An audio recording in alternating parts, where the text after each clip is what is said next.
Olá pessoal, tudo bem? Seja bem-vindo a mais um programa Estudando Espiritismo e hoje a gente vai falar sobre a terceira parte então, da introdução, que é muito interessante, muito importante para a gente poder então entender um pouquinho como funcionou, né, a questão das mesas girantes. E hoje então, a gente vai ter a companhia de novo, nosso livro, né, Livro dos Espíritos, tá? Da editora ID, né, e tradução de Salvador Gentili, e foi revisado pelo Dr. Elias Barbosa, tá bom?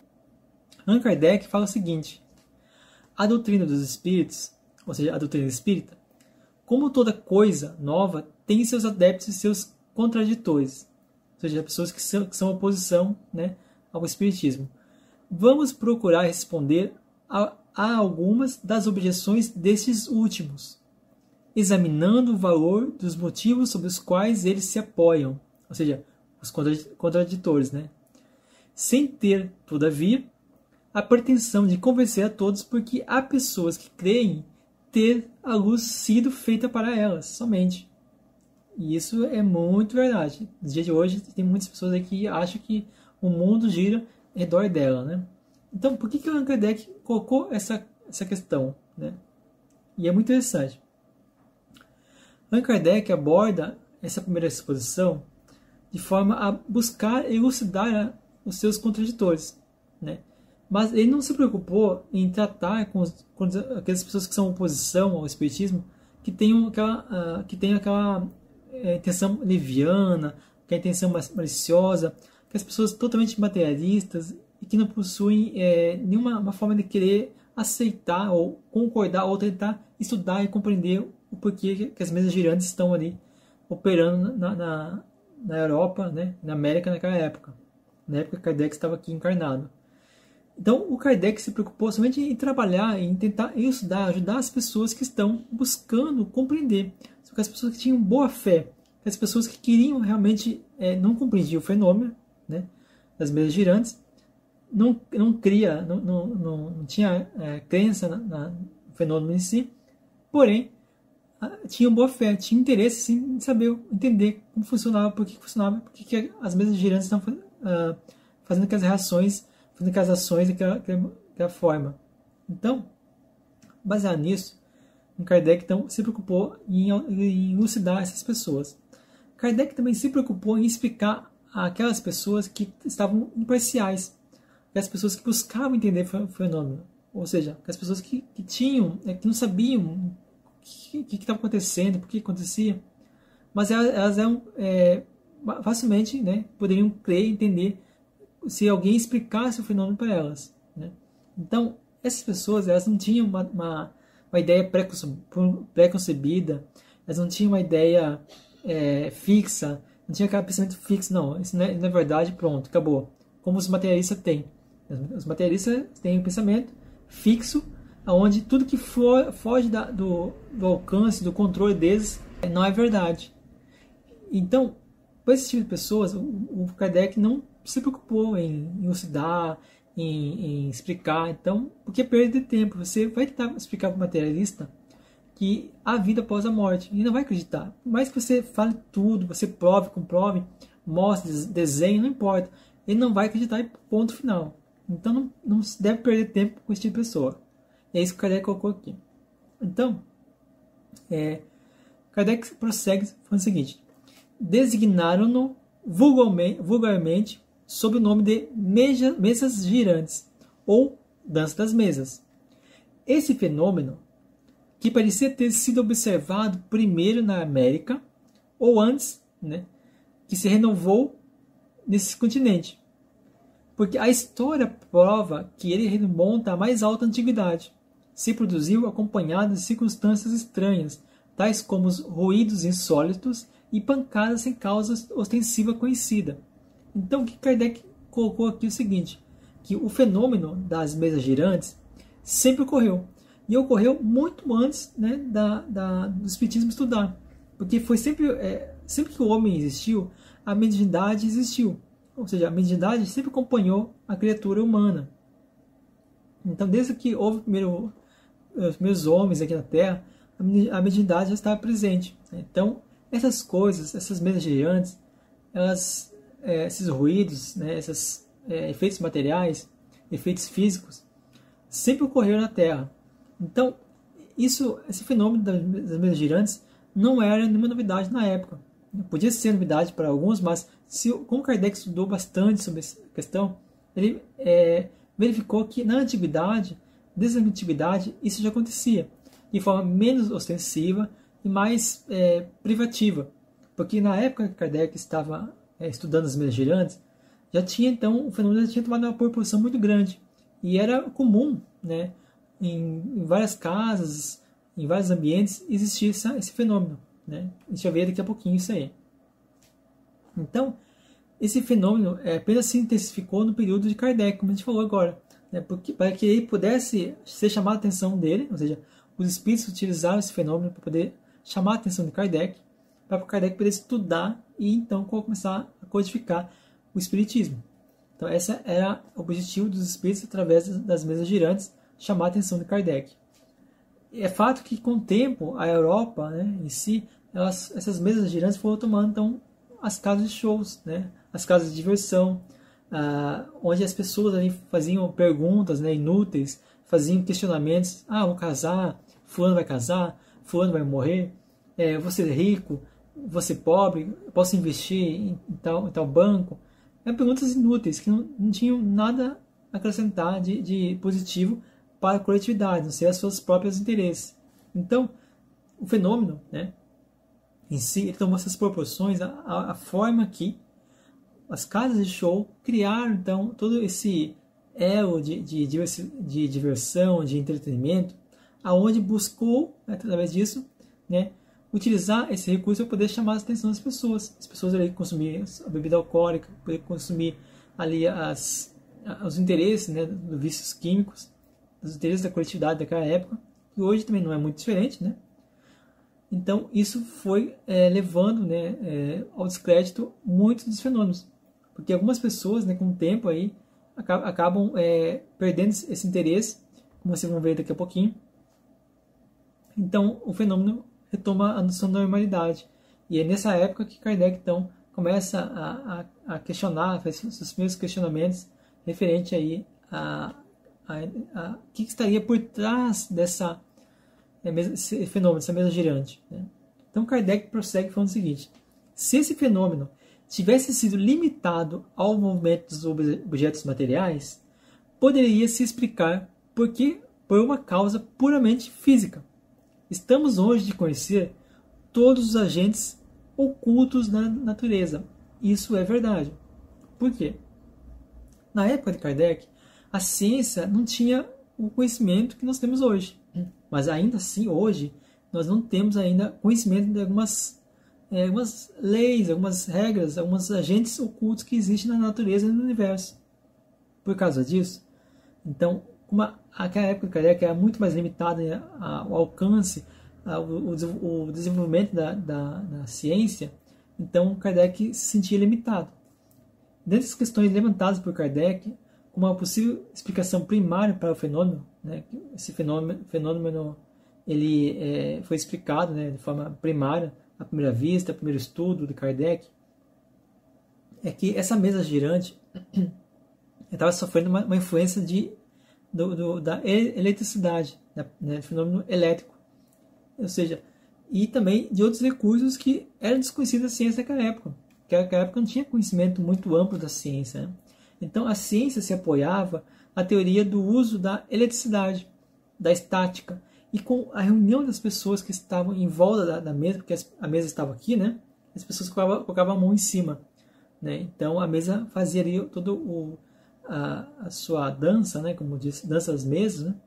Fazia então sua operação, fazia sua ação, e os cientistas da época, a ciência da época, acreditavam que essa forma da reunião das pessoas criava uma corrente elétrica muito mais poderosa, dava mais força ao fenômeno, né? Então o fenômeno ele ganhava força, mais poder através da reunião dessas pessoas. E Kardec então prossegue, falando o seguinte: o movimento circular não tinha nada extraordinário, pois está na natureza. Todos os astros se movem circularmente, mas o movimento não era sempre circular. Era brusco, às vezes era brusco. desordenado, objeto violentamente sacudido, tombado, levado na direção qualquer e, contrariamente a todas as leis da estática, levantando da terra e mantido no espaço. Naquela época não tinha, né? Aí a questão do estudo da hipótese da antigravidade, né?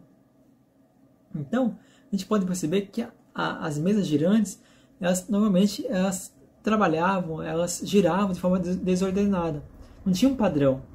Né? Não tinha, só levantava até uma certa altura, fazia só um movimento, né? Não tinha esse padrão, não tinha essa forma ordenada. Elas se levavam, né, de alturas irregulares, às vezes baixas, às vezes mais altas, levantavam de forma a tombar depois. Então, tem várias maneiras que as mesas se manifestavam. E com isso, então, quando esses movimentos se faziam, né, de forma mais brusca, de forma uma velocidade muito anormal, algumas mesas atingiam uma velocidade incrível, atingiam uma velocidade muito rápida em alguns milissegundos. Então, é uma coisa que na época isso não existia. Hoje tem alguns carros que conseguem atingir, né, uma velocidade em 3 segundos aí, de 0 a 100, coisa que na época isso era impossível, né? Então, era absurdo na época quem indicasse que um veículo poderia atingir tal velocidade em pouco tempo, em poucos segundos. Então, todo esse momento disforme, sem padrão, ela não seguia nenhuma regra e nem um padrão específico que pudesse explicar, não, acontece isso porque esse momento é feito dessa forma. Então, todas as operações, as movimentações das mesas contrariavam as leis da estática, as leis da eletricidade da época. Então, ou seja, qualquer fenômeno natural daquela época, e até nos dias de hoje, não explicavam e não explicam como funcionava e como funciona o fenômeno, né, das mesas girantes. Tá? O Kardec prossegue então. Os ruídos insólitos, as pancadas, supondo que não fosse um dos efeitos ordinários da dilatação da madeira ou de outra causa acidental, poderiam ainda muito bem ser produzidos pela acumulação do fluido oculto. A eletricidade não produz os mais violentos ruídos. E é verdade. A gente tem hoje em dia, né, em qualquer tempo, o fenômeno elétrico, né, agindo na natureza. Por exemplo, um exemplo muito simples, a gente poder entender as pancadas, os ruídos, né, esses ruídos barulhentos, os bruscos, né, como os trovões, os relâmpagos, os raios, né, tudo isso aí são curtos, né, assim como ocorre com curto-circuito, né, na rede elétrica. Quando há um curto-circuito na rede elétrica, tem aquele ruído estranho, né, que para mim incomoda bastante aquele ruído, né. Então, quando você vê ali um transformador pegando fogo, antes de pegar fogo, tem um ruído que a eletricidade causa, né? Então, isso é uma coisa que precede de fenômenos, né, da natureza. Agora, as mesas girantes, elas se manifestavam de várias formas. Dentre elas, então, tinha as pancadas, tinha os ruídos ao serem arrastadas, e tem na revista Espírita, não me lembro qual que é o ano, qual que é o mês, mas tem ali uma mesa que reproduziu a marcha militar. Ou seja, imitava a pancada da mesa, imitava a marcha de militares, né? A marcha do exército. Então, isso é uma coisa muito interessante. Isso despertou no Allan Kardec o interesse. Como que uma mesa consegue imitar, né, ruídos, consegue imitar marcha de exército, como você consegue responder frases, perguntas, né? Isso chamou a atenção do Kardec. Então, ele sabia que tinha uma coisa inteligente por trás, que não é só um fenômeno possível de explicar pela natureza ou pela ciência naquela época. Então, nós vamos encontrar no Livro dos Médiuns, capítulo 2, 3 e 4, uma abordagem que Kardec faz sobre as mesas girantes. É muito interessante. Se você quer se aprofundar mais nesse caso, mais sobre as mesas girantes, vá na segunda obra básica do Espiritismo, capítulo 2, 3 e 4, do Livro dos Médiuns. Você vai ter então toda ali uma explicação, uma detalhação de como funcionava, por que funcionava, e é muito interessante você estudar essa questão das mesas girantes no livro dos médiuns também, tá? No livro dos médiuns entenderemos também a questão das mesas girantes, né? A gente vai ver que o espírito tem o controle da mesa através de dois fluidos, o fluido universal e o fluido ectoplásmico, né? que é uma doação do fluido do médium, né? O médium doa um fluido chamado ectoplasma, e o espírito que está envolvendo então a mesa ou qualquer objeto que esteja em movimento, que vai ser realizado no movimento, o espírito pega esse fluido, esses dois fluidos envolvem, né? Combinam eles, envolvem o objeto e consegue fazer uma movimentação. Então, se você quer saber um pouquinho mais sobre isso, faça a leitura, faça o estudo do capítulo 2, 3 e 4 do livro dos médiuns. Você vai entender muito lá sobre a questão das mesas girantes. Então, lembrando que esses dois fluidos, o fluido universal e o ectoplasma, são fluidos desconhecidos da ciência naquela época. A ciência não sabia que existiam esses fluidos. E hoje ainda também não aceita muito bem essa questão, né? Mas por isso que, por não ter uma explicação, muitas pessoas, muitos cientistas diziam que as mesas girantes eram fraudes. Era um fenômeno que, ao ser observado, era tratado com um pouco de interesse pelas pessoas, porque por não conhecer os fluidos, a lei dos fluidos, né, que nós estudamos no Espiritismo, então eles acabaram não buscando maior compreensão, maior entendimento, e acabaram então dizendo que é tudo fraude, tudo manipulado. Se você quer estudar um pouco mais sobre o fluido universal, vai estudar a questão 27. Nós vamos estudar sim a questão 27, né? Daqui a pouquinho, aqui alguns programas a gente vai estar chegando nessa pergunta, e a gente vai poder dar um pouquinho mais de detalhes sobre o fluido universal. Allan Kardec prossegue falando o seguinte aqui, ó. Entretanto, alguns bastante modestos para convir que a natureza poderia bem não ter dito sua última palavra para eles, quiseram ver, então, para desencargo de consciência. Mas ocorreu que o fenômeno não respondeu sempre à sua espera, e de fato, de que ele não se reproduziu constantemente à sua vontade, e segundo o seu método de experimentação. Ou seja, seu método de experimentação. Eles estavam colocando então um método, né, para experimentar a mesa, poder fazer uma explicação, mas não conseguiam concluir de forma positiva. Então, sempre concluíam de forma negativa aquele experimento. Porque os cientistas e os curiosos da época sempre negaram o fenômeno. Eles iam lá já com a mente já pensando que não tinha como responder.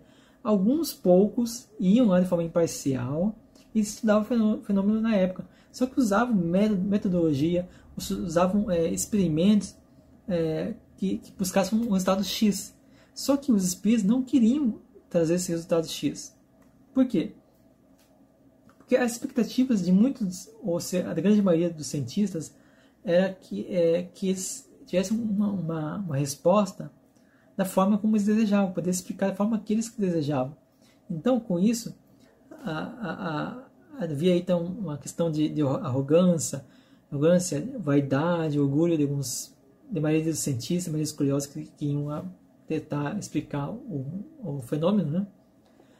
Isso impediu eles de alcançar o interesse dos espíritos, porque os espíritos queriam alguém que estudasse aquela operação das mesas girantes, mas de forma imparcial, de forma a estar aberto a conhecimento, aberto a fazer perguntas inteligentes, que não tinha vaidade, que não tinha orgulho, que não tinha interesse em ganhar prêmios, ganhar posições materiais, posições de destaque na sociedade ou nas cadeiras científicas, acadêmicas, né?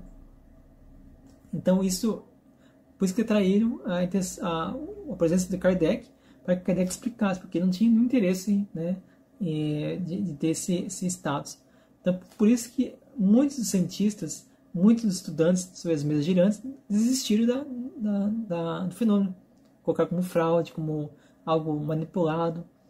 E porque assim, ó, se você vai criar um estudo sobre uma coisa espiritual, você não pode usar métodos materiais, tem que usar métodos espirituais. Então você precisa entender os fluidos, entender o que causa aquela questão, aquela operação espiritual, para você poder pegar esse conhecimento, essa sabedoria que você adquiriu e colocar então, criar um experimento, criar um um teste ou um exame que você possa então usar para poder explicar aquele fenômeno, né, ele acaba então sendo explicado se você usar a metodologia correta. Então, nada que é material vai explicar o espiritual, certo?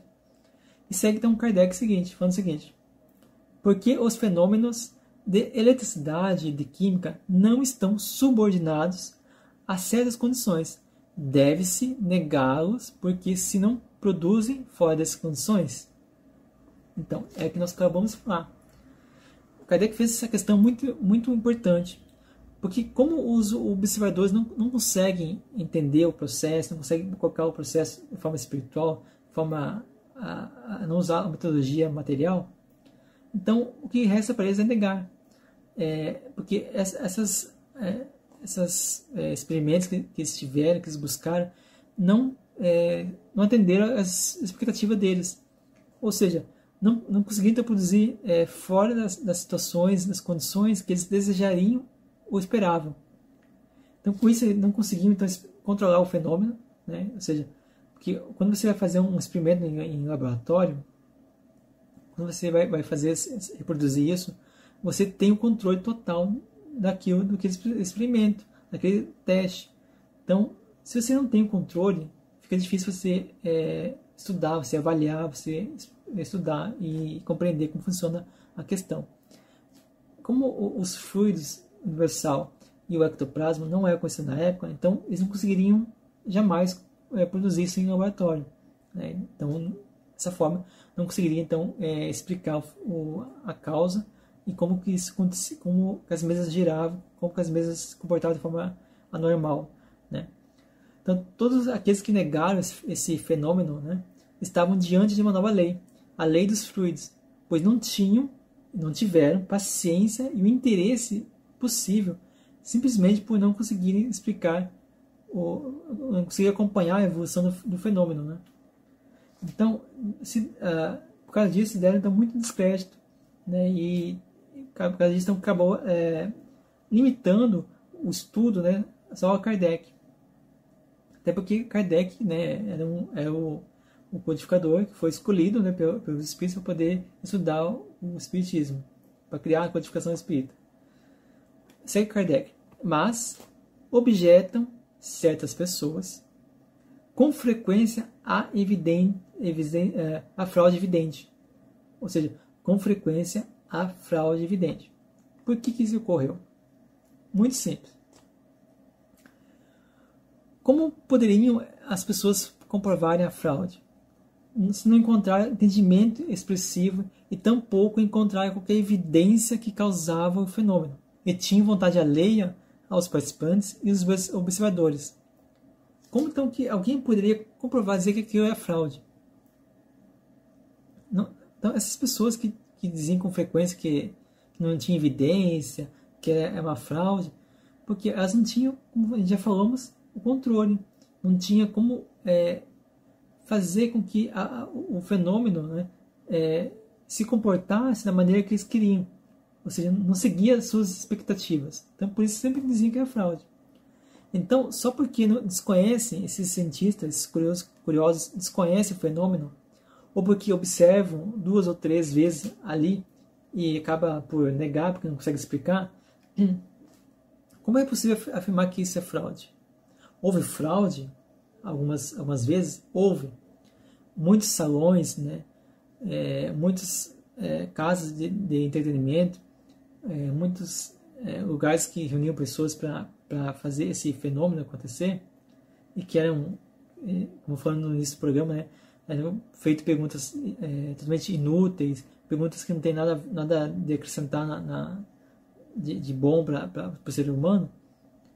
Algumas pessoas, né, viram que o fenômeno foi desaparecendo e começaram a criar fraudes, ou começaram a criar imitações, aonde causavam então, e com isso, né, os pesquisadores iam lá, constatavam essa fraude, porque imitavam, né,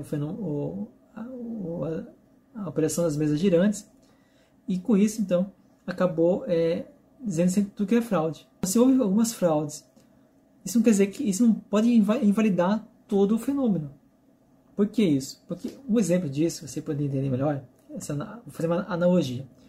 Se alguém em uma instituição qualquer for pega fazendo fraude fiscal, por exemplo, logo o ser humano já diz, não acusa, não condena aquela pessoa. Ela vai acusar e vai condenar toda a instituição, como se a instituição fosse responsável inteiramente e unicamente pela fraude. Mas quem cometeu a fraude não foi a instituição, foi aquela pessoa específica. Então, é isso que ocorria naquela época de Kardec. E é isso que ocorre hoje. E por que, então, essa questão das mesas girantes, né, hoje não ser muito comum? Hoje, raramente a gente ouve, né, as mesas, alguém falar sobre as mesas girantes. Por quê? Porque isso foi uma forma que os espíritos chamavam a atenção de Kardec naquela época. Hoje, o espiritismo já existe. Hoje não é necessário mais prosélitos. Hoje é mais a parte moral, o estudo da parte moral, o desenvolvimento da parte moral, da sabedoria humana, da inteligência do ser humano, para poder despertar no ser a sua evolução, adquirir mais conhecimento, adquirir aquisições, virtudes morais, virtudes do espírito. Então, por isso que hoje não existe a questão mais das mesas girantes e muitos efeitos físicos que aconteciam na época de Kardec, hoje não acontece, é muito raro acontecer hoje alguns fenômenos de forma material, alguns efeitos físicos. Então, pessoal, se você gostou desse estudo, se inscreva no canal, deixe seu like, comenta e compartilha, divulga nosso vídeo para outras pessoas e vamos então estudar junto aí o Espiritismo, toda a obra de Kardec, né? Então é muito importante que você divulgue nossos vídeos, né? Esse programa de hoje também, todos os vídeos que nós temos no canal aqui, porque divulgando você está exercendo a caridade, está exercendo a divulgação que o Espiritismo merece e precisa, porque estamos passando por um tempo muito difícil, né? Um tempo de trevas, né? E o Espiritismo não está de fora, né? Está sofrendo muito ataque, muita intervenção das trevas dentro do Espiritismo, e nós precisamos então estudar, estar preparados, estar lúcidos para poder combater todo o aparato, aí, todos os mecanismos que as trevas colocam aí contra o Espiritismo. Então é importante conhecer o Espiritismo, saber o Espiritismo, saber suas bases, seus princípios, suas filosofias, o seu estudo, para poder então absorver maior conhecimento e também divulgar para as outras pessoas aí. Certo, pessoal? Conto com vocês então. Te vejo no próximo programa. Até mais.